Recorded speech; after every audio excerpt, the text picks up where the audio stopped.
जीवन में सब कुछ कॉपी हो सकता है, लेकिन 4 चीज़ें कभी कॉपी नहीं हो सकती: चरित्र, व्यवहार, संस्कार और ज्ञान।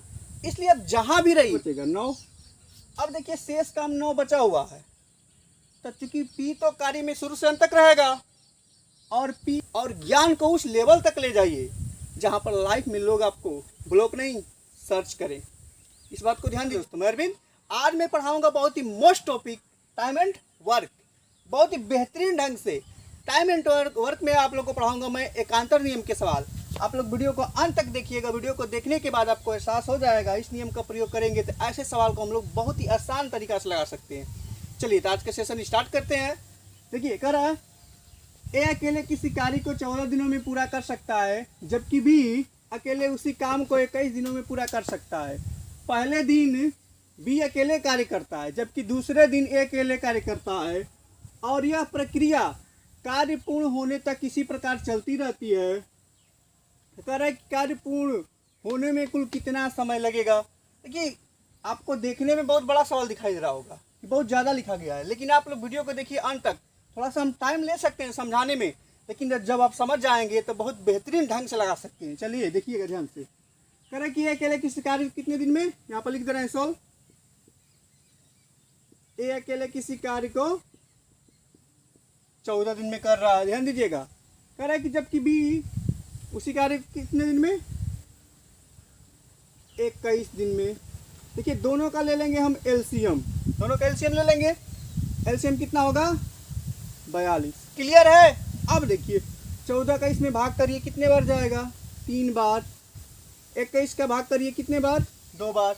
अब डिटेल में समझिएगा। देखिए ये जो 3 आया है ना, ए की क्षमता है, मतलब ए एक दिन में 3 काम करता है, और जो 2 आया है वो बी की क्षमता है, बी एक दिन में कितना काम करता है 2 काम करता है। आगे देखिएगा ध्यान से। कह रहा है कि अकेले कार्य जबकि दूसरे दिन ए अकेले कार्य करता है। अब ध्यान दीजिएगा ये लोग अल्टरनेट डे पर कार्य कर रहे हैं। पहले बी कार्य की शुरुआत करता है, उसके बाद ए आता है, फिर बी आता है, फिर ए आता है, ऐसे हो रहा है। एक बात और ध्यान दीजिएगा, अगर आपको ना दिया हो कि कार्य की शुरुआत कौन करता है, तो जो शुरू में दिया रहेगा, जिसका जिक्र शुरू में करेगा, उसी को हम लोग मान लेते हैं कि कार्य की शुरुआत यही करता है। लेकिन आपको 95% मिल जाएगा कि कार्य की शुरुआत कौन करता है, बता देगा। अब ध्यान से देखिएगा। कह रहा है कि कार्य की शुरुआत कौन करता है, बी करता है। कह रहा है ना कि जबकि बी अकेले उसी कार्य को 21 दिन में कर सकता है। पहले दिन बी अकेले कार्य करता है, कार्य की शुरुआत बी कर रहा है, ध्यान दीजिएगा। अब नीचे से लिख दे रहे हैं। देखिए एक बी का एक दिन का कार्य, एक दिन बी आएगा और कितना काम करेगा 2 काम करेगा। क्लियर है। अब देखिए अगले दिन ए आएगा तो कितना काम करेगा, एक दिन में ए आएगा, यहाँ पर हम बी लिख दे रहे हैं ताकि आपको क्लियर रहे। यहाँ पर ए लिख दे रहे हैं। ए आएगा तो कितना काम करेगा 3 काम करेगा। सही है ना।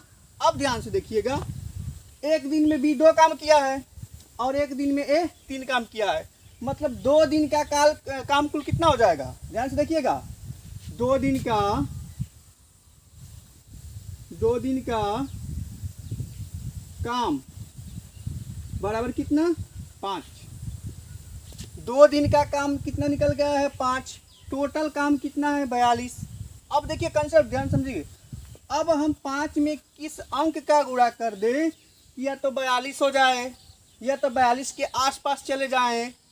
हम देखेंगे इसमें किसका गुणा कर दें कि 42 हो जाए। कोई है ऐसी संख्या नहीं है। लेकिन यदि हम 8 का गुणा कर दें तो क्या हो जाएगा 8 × 40, 42 के पास में चले जाएंगे ना। तो दोनों पक्षों में 8 का गुणा करिए। देखिए 2 × 8 दिन बराबर 5 × 8, अर्थात 2 दिन 16 दिन का कार्य हो जाएगा 8 × 5 = 40। 16 दिन में कुल कितना काम पूरा हो जाएगा 40 काम पूरा हो जाएगा, और टोटल कार्य कितना है 42। तो निकाल देंगे शेष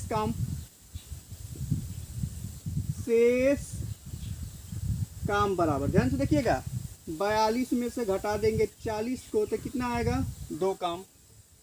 40 काम पूरा हो गया है, 2 काम बचा हुआ है। चूंकि पहले दिन कार्य की शुरुआत बी कर रहा है, पहले दिन कार्य की शुरुआत कौन कर रहा है बी कर रहा है, और बी की क्षमता है कि वो एक दिन में 2 काम करता है। देखिए 16 दिन में 40 काम समाप्त हो गया है, तो अगले दिन कौन आएगा बी आएगा। और उसकी क्षमता है कि एक दिन में 2 काम कर देगा और 2 काम बचा हुआ है, तो लिख देंगे बी का एक दिन का काम बराबर कितना है, 2 है। अगले दिन बी आएगा, देखिए 16 दिन पहले हो चुका था, तो लिख देंगे 16 प्लस 1 दिन बराबर हो जाएगा, पहले का 40 काम हुआ था प्लस 2, यानी कि 17 दिन। 17 दिन में कितना काम हो जाएगा, 42 काम। हमसे पूछा है कितना समय लगेगा, तो कितना दिन लग रहा है, 17 दिन। लिख देंगे 17 दिन, यही क्या होगा, आंसर होगा। क्लियर है? ठीक से समझिए, एक बार ध्यान से देखिए। देखिए कह रहा है कि ए अकेले किसी काम को 14 दिन में, बी उसी काम को 21 दिन में। कह रहा है कि कार्य की शुरुआत बी करता है, तो देखिए यहाँ से क्या करेंगे, दोनों का एलसीएम ले लेंगे। और जो यहाँ पर आ रहा है इसकी क्षमता है कि एक दिन में 3 काम करेगा, बी की क्षमता है एक दिन में 2 काम करेगा। पहले दिन कार्य की शुरुआत कौन करता है, बी करता है ना, तो ध्यान दीजिएगा, ए एक दिन में 2 काम, बी एक दिन में 3 काम, बी एक दिन में 2 काम और ए एक दिन में 3 काम, अर्थात 2 दिन में कुल कितना काम हो रहा है, 5 काम हो रहा है। तो हम इसमें ऐसे अंक का गुणा करेंगे कि हम 42 के पास चले आएँ या 42 हो जाए। तो 8 का दोनों पक्षों में गुणा किए तो 16 दिन में 40 का काम समाप्त हो गया है। 42 में घटा देंगे, 2 काम बचेगा। क्योंकि बी एक दिन में 2 काम कर रहा है, तो अगले दिन बी आएगा और काम करके चला जाएगा, अर्थात 17 दिन में टोटल काम क्या हो जाएगा, समाप्त हो जाएगा। क्लियर है? देखिए आप लोग बेहतरीन ढंग से पढ़िए, ध्यान दीजिएगा, और पढ़ने के साथ साथ अन्य बातों को भी थोड़ा सा ध्यान रखिए। ध्यान दीजिएगा, जीवन में सब कुछ कॉपी हो सकता है, लेकिन 4 चीज़ें कभी कॉपी नहीं हो सकती: चरित्र, व्यवहार, संस्कार और ज्ञान। इसलिए आप जहाँ भी रहिए इसका विशेष ध्यान रखिए और ज्ञान को उस लेवल तक ले जाइए जहाँ पर लाइफ में लोग आपको ब्लॉक नहीं सर्च करें। इस बात को ध्यान दीजिएगा। इसलिए आप बेहतरीन ढंग से पढ़िए और ज्ञान को बढ़ाते रहिए। चलिए, तो ऐसे करके आप सवाल को लगा सकते हैं। अगला क्वेश्चन दिया हुआ, ध्यान दीजिएगा। कह रहे पी क्यू आर किसी कार्य को अकेले करते हुए क्रमशः 10, 20, 30 दिनों में पूरा कर सकते हैं। यदि क्यू और आर एक एक दिन छोड़कर पी की सहायता करते हैं तो वह कार्य कितनी जल्दी पूरा होगा। अब देखिए, ये बेहतरीन ढंग का सवाल है। इसको एक काम करते हैं, थोड़ा सा जगह कम है, इसी को हम मिटा देते हैं, ऊपर लगा देते हैं।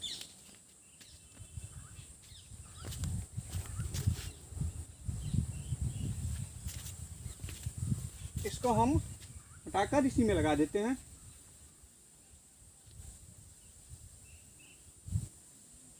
कितने में हो जाएगा,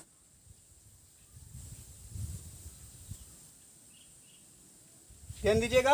ये दूसरा वाला सवाल है, इसका सॉल्व हम यहाँ पर लिख दे रहे हैं। दूसरा क्वेश्चन है, देखिए पी कितने दिन में, 10 दिन में, क्यू कितने दिन में, 20 दिन में, आर कितने दिन में, 30 दिन में। क्लियर है? एलसीएम लीजिए, एलसीएम हो जाएगा 60। चलिए भाग करिएगा, 6 होगा, भाग करिएगा 3 होगा। क्लियर है? अब ध्यान से देखिए, ध्यान से सवाल को समझिएगा। P की क्षमता एक दिन में 6 काम करता है, Q की क्षमता एक दिन में 3 काम करता है, R की क्षमता एक दिन में 2 काम करता है। अब देखिए सवाल कहना क्या चाह रहा है, कह रहा है कि इतना इतना पूरा करते हैं। कह रहा है यदि Q और R एक एक दिन छोड़कर P की सहायता करते हैं, मतलब P कार्य में शुरू से लेकर अंत तक रहेगा, लेकिन पहले दिन Q सहायता करता है, अगले दिन R सहायता करता है, फिर इसी क्रम से चलता जाता है। तो कार्य कितने दिनों में समाप्त हो जाएगा। ध्यान से देखिएगा। देखिए P तो रहेगा पहले दिन, उसकी सहायता करने के लिए कौन आया है, Q आया है। देखिए P की क्षमता एक दिन में 6 काम कर देता है और Q की क्षमता एक दिन में 3 काम करता है, अर्थात एक दिन में दोनों मिलके 9 काम करेंगे। सही है?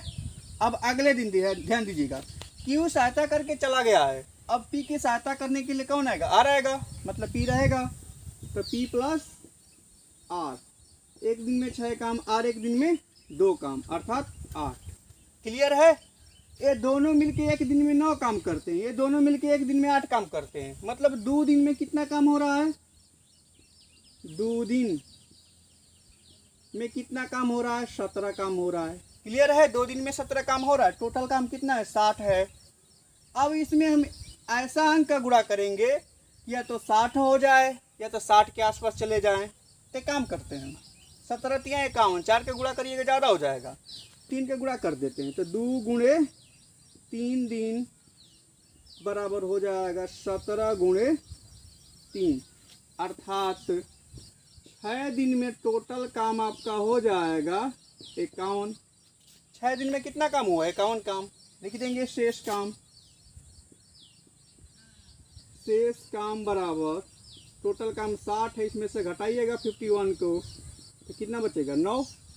अब देखिए शेष काम 9 बचा हुआ है, तो चूंकि P तो कार्य में शुरू से अंत तक रहेगा और P और Q की एक दिन की क्षमता है कि 9 दिन में 9 काम करते हैं, अर्थात लिख देंगे P प्लस Q बराबर 9। अर्थात समझिएगा P और Q की क्षमता है कि एक दिन में 9 काम करते हैं, अर्थात P और Q मिल जाएंगे तो एक दिन में 9 काम क्या हो जाएगा? समाप्त हो जाएगा। तो लिख देंगे, ऐसे लिखिए, P तथा Q की एक दिन की क्षमता बराबर कितना? 9।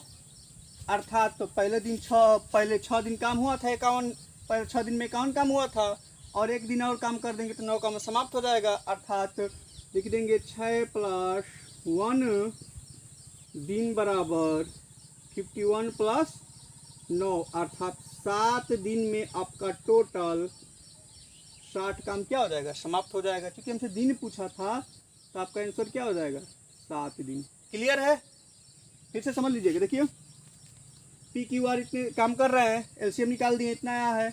कह रहा है कि देखिए P की सहायता पहले Q करता है फिर चला जाता है, फिर इस अगले दिन कौन आता है? R करता है। इसी क्रम में जारी है काम, तो 2 दिन में कुल 17 काम हो रहा है। तो ऐसी संख्या का गुणा करेंगे तो हम 60 के पास चले आएँ, या तो 60 हो जाए, 3 का गुणा किए 51 हुआ, शेष काम निकाले 9 हुआ है। क्योंकि P और Q की क्षमता एक दिन में 9 काम करने की, एक दिन काम करेंगे कार्य समाप्त हो जाएगा, टोटल 7 दिन में कार्य क्या हो जाएगा? समाप्त हो जाएगा। क्लियर है?